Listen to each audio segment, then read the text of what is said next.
Hi hello అండి, welcome to my channel. Ananthalakshmi Indra అనే ఛానల్కు స్వాగతం అండి. నేను ఈరోజు చపాతీ చేయటం, చార్వా చేయటం చూపిస్తున్నాను.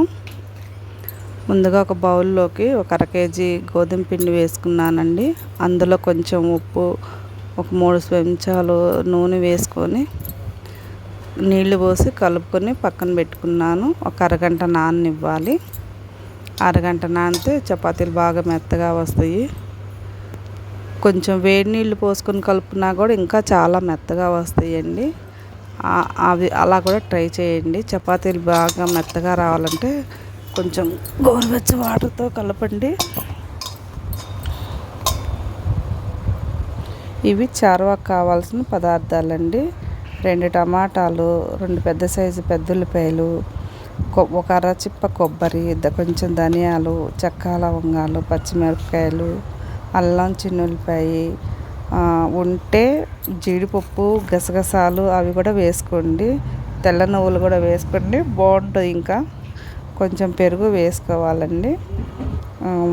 తర్వాత అవి మిక్సీ పట్టుకోవాలి. పొయ్యి మీద కళాయి పెట్టి తగినంత నూనె వేసి అది వేడెక్కిన తర్వాత మసాలాని అందులో వేసుకొని పచ్చి వాసన పోయే వరకు వేపుకోవాలి.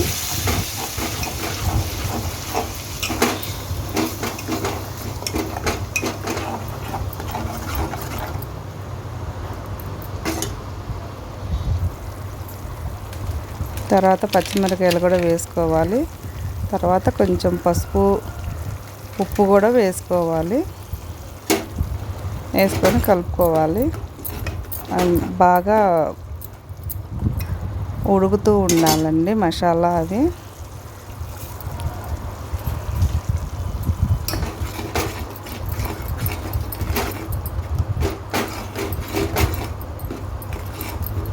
కొంచెం సిమ్లో పెట్టి ఇలా వేగనివ్వండి, లేదంటే అవి మసాలా అంతా వచ్చి మీద పడుతూ ఉంటుంది.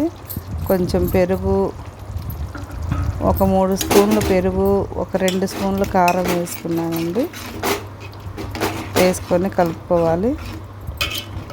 ఒక 2 నిమిషాలు బాగా ఇలాగే ఉడకనివ్వాలి. దీన్ని కొంచెం మంట తగ్గించి ఉడికించండి, లేదంటే అవన్నీ చింది పడుతూ ఉంటాయి.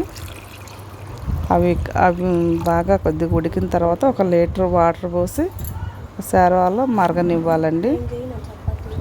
తర్వాత గోధుమ పిండిని ఇలా ఉండలు చేసుకొని పక్కన పెట్టుకోవాలి. చార్వా అయితే అలా రెడీ అయిపోయినాయి. కొత్తిమీర కూడా వేసుకోండి. తర్వాత చేసిన వాటిని ఇలా కాల్చుకోవాలి పెండి మీద పెట్టి.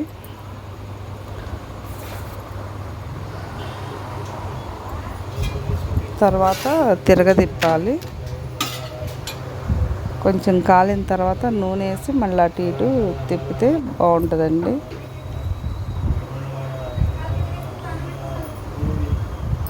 కొంచెం నూనె వేసుకోవాలి. నూనె వేసుకొని అటు ఇటు తిప్పాలి.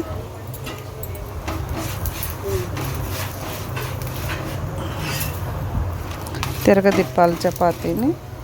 2 వైపులా బాగా కాల్చుకోవాలి.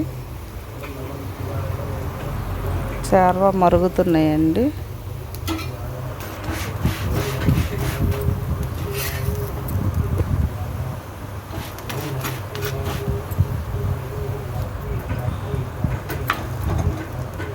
అది అయిపోయిన తర్వాత ఇంకోటి వేసుకున్నాను కాలవటానికి.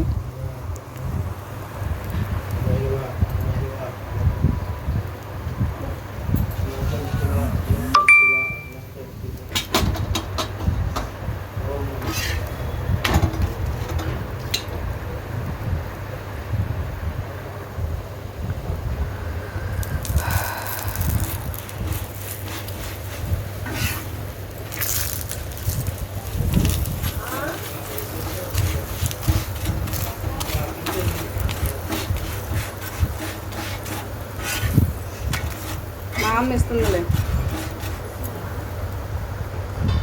సార్, నీ వరకు నువ్వు కాల్చుకో.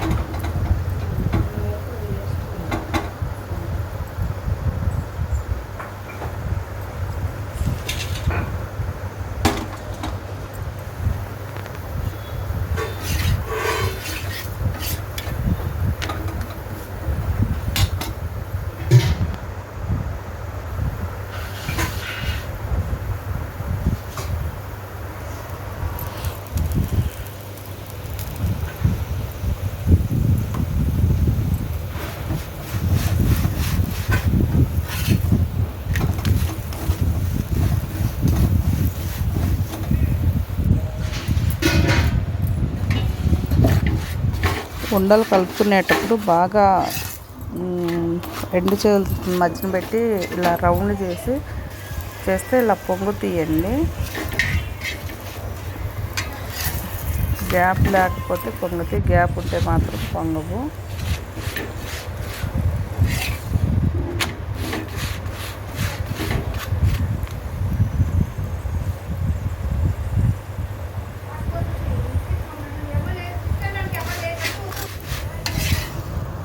ఇలా రెండు వైపులా కాల్చుకుంటే బాగా కాలిద్ది, మెత్తగా ఉంటాయి.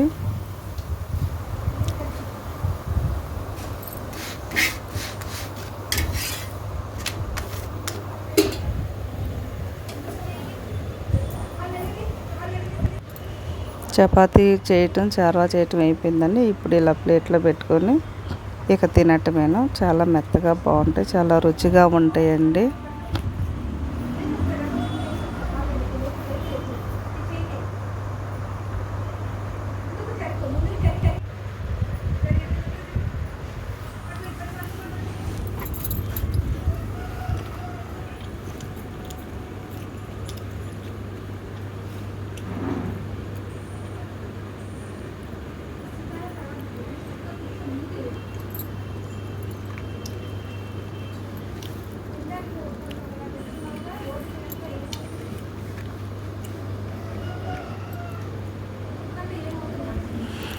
ఇలా చార్వాలో ముక్కలుగా చేసుకొని వేసుకొని అయినా తినచ్చు, లేదా విడిగా అయినా తినచ్చు. ఇలా చార్వాలో వేస్తే ఇంకా మెత్తగా ఉంటాయి. ముక్కలు తుంచి చార్వాలో వేసుకుంటే ఇంకా మెత్తగా ఉంటాయి. చాలా టేస్ట్గా ఉన్నాయి చార్వా చపాతీ అయితే. మీరు కూడా ట్రై చేయండి.